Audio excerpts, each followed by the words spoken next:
हर बात का रोना तो बेकार का रोना है।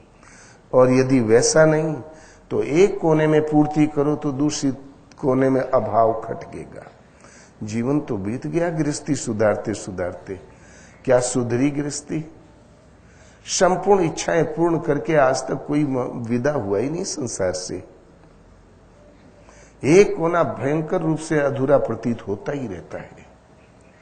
इधर ठीक किया और नाती की कामना हुई, नाती हुआ तो खुशी, नाती के पेट दर्द हो गया तो दुखी, पुत्र की सर्विस लग गई तो सुखी, और वो हो गया किसी कारण से, वो क्या कहते हैं, रिस्टिकेट, क्या कहते हैं, सस्पेंड, तो दुखी। आज प्रधानमंत्री हो गए तो सुखी, कल टांग पकड़ के खींच गई तो दुखी। सृष्टि में ऐसा कोई आज तक नहीं जन्मा जो संपूर्ण कामनाएं पूरी करके इससे संसार से विदा हुआ हो। एक कोना सही है तो दूसरे कोने में रुदन है। इसलिए रावण ने भी सुख के लिए बड़े प्रयत्न किए, सबने किए, लेकिन सुखी कोई हुआ नहीं। सुखी वो हो गए शेते सुखम कस्तु समाधि निष्ठो। वास्तव में सचमुच का सुखी कौन है? जो शम है, आदि है, वो है परम तत्व परमात्मा। उसमें जो निष्ठ है, प्रतिष्ठित है, वो महापुरुष। तो सदगुरु का दरबार जिसमें सदा सुहावना मौसम, ज्यों ज्यों चिंतन में डूबोगे ईश्वरीय आभा बढ़ती जाएगी, मौसम आपके अनुकूल हो जाएगा, वातावरण, एकांत सेवन की क्षमता आ गई, ता फिर आलम सारी देवी संपत जो मुक्ति का संपादन करती है वो संपत छाई रहेगी चारों तरफ, तनासा कोई आलम, फिर खतरे खत्म। और यदि ऐसा नहीं है तो एक कोने में पूर्ति करो तो दूसरे कोने में अभाव खटकता ही रहेगा। वहां रुदन है, एक कोने में आंख में प्रसन्नता है तो दूसरी आंख में आंसू कहीं छिपा है।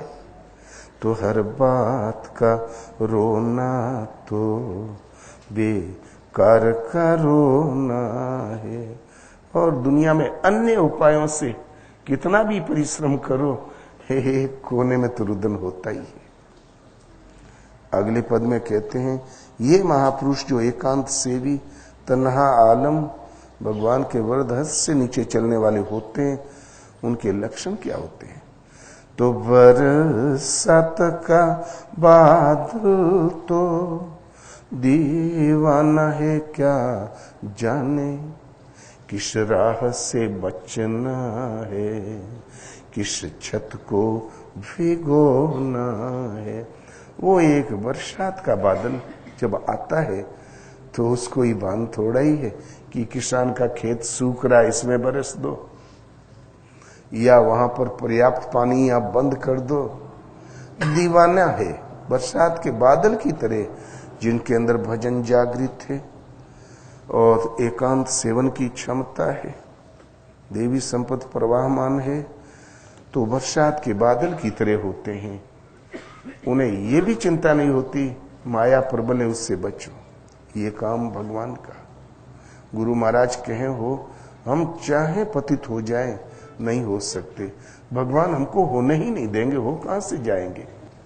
जब वरदहस्त के नीचे हो गया तो ये भी चिंता खत्म कि किधर खतरा, उसे सावधान रहो, किस राह से बचना है, किस छत को भिगोना है, और किसके ऊपर वरदहस्त रखना है, किस छत को भिगोना है, किस पर अनुकंपा करनी है, ये भी उन्हें चिंता नहीं होती। कारण कि जब परमात्मा के झरोखे में जो प्रवेश पा जाता है वहां भगवान स्वयं करने लगते हैं। राम झरोके बैठ के सबका मुजरा ले, जैसी जाकी चाकरी तैसी ताको दे। जो राम के झरोके में, परमात्मा के झरोके में जो भी बैठ गया वो सबका मुजरा ले, सबकी अनुनय विनय प्रार्थनाएं लेता भर है। जिसकी जैसी चाकरी जैसी प्रार्थना का स्तर वैसी वहां को वो दे। जिस स्वरूप में स्थित हो स्वरूप व्यवस्था करता है। कबीर एक स्थान पर कहते हैं, संतोष तखत पर मन राजा, विवेक लगी दरवानी, जगमग ज्योत जरे घट भीतर, मुक्ति भरे जहां पानी। जो सम है, जिसमें विषमता नहीं है, वो एक परमात्मा है, सम है, व्याप्त है। जिस किसी भक्त साधक को अभ्यास की पूर्ति काल में उससे तोष मिल गया, तृप्ति मिल गई, तो अब तक जो सेवक था जन, वो हो गया सम्राट। संतोष तखत पर जन राजा, जो सेवक था वो राजा सम्राट हो गया, स्वामी हो गया। ऐसे महापुरुष के यहाँ फर्नीचर कंपनी नहीं पहुंचती। विवेक लगी दरवानी, विवेकियों का दरबार लगा रहता है। और हृदय में जगमग ज्योत जरे घट भीतर, हृदय में उस ज्योतिर्मय परमात्मा का प्रकाश सदा जगमग अपरिवर्तनशील एक रस जलता रहता है। और उस आलोक में मुक्ति भरे जहां पानी। मुक्ति का काम है ये आगंतुक भक्तों की पूर्ति करे, इनकी प्यास मिटाए, इनकी क्या क्या तृष्णा हो सकती उसकी आपूर्ति करे। चाहे लोक मांगो चाहे परलोक। इसलिए किस छत को भिगोना है, किस पर अनुकंपा करना है, ये भी उन्हें चिंता नहीं होती, नहीं भान होता है। वो जिसमें स्वरूप में स्थित है, एकांत शांत का जब वो आलम जिसके साथ है, देवी संपद वरदहस्त के नीचे है, उनको ये जिम्मेवारी उनकी नहीं होती कि किस राह से बच्चों खतरा है और किस पर अनुकंपा करो। वो केवल बैठे भर हैं। ये व्यवस्था भगवान की, प्रभु स्वयं करते हैं। अंत में कहते हैं, ईश्वर पथ में खतरा तो है, लेकिन कुछ दूर तक। फिर जहां उधर से भगवान ने जब उंगली पकड़ के थाम लिया तो कोई खतरा नहीं। तो गम हो या खुशी दोनों कुछ देर के साथी हैं, फिर रास्ता ही रास्ता है, न हंसना है न रोना है। गम का हिंदी क्या होता है? परेशानी, कष्ट, दुख। गम और खुशी, दुख और सफलता के चांस कुछ देर तक साथी हैं। इस राह में चलते जाओ, कुछ देर तक, कुछ दूरी तक ये पीछा करते हैं। मीरों को जहर पिलाया, सूली पे लटकाया, देश निकाला, शरफ माला। प्रहलाद के साथ क्या क्या बीता, खोलते कड़ा में फेंका, समुद्र में फेंका, पहाड़ से गिराया। ये तो आई गम वाले पीरियड। इस राह में खतरे हैं। खैर वो तो भगवान के वरदहस्त के नीचे पहुंच गए तब की घटना है।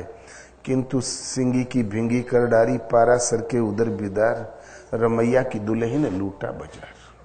माया इतनी प्रबल है कि अच्छे अच्छों को इसने, करीब पहुंचे हुए साधकों को भी इसने घसीट दिया पीछे।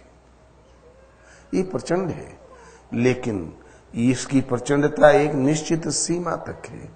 तो गम हो या खुशी दोनों कुछ देर के साथी हैं, कुछ देर तक साथ चलते हैं।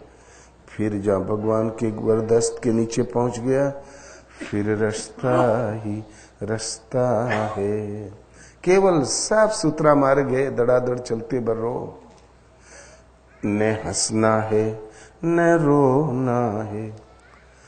सृष्टि में ऐसा कुछ भी नहीं उसको आह्लादित कर दे, हर्ष प्रदान कर दे। दुनिया में ऐसा कुछ भी नहीं कि उसको दुख दे दे। न हंसना है और नहीं रोना है। नहीं को जग सुख दुख कर दाता, निज कृत कर्म भोग सब भ्राता। लक्ष्मण ने कहा, भैया केवट ने जब राम और लक्ष्मण को, राम और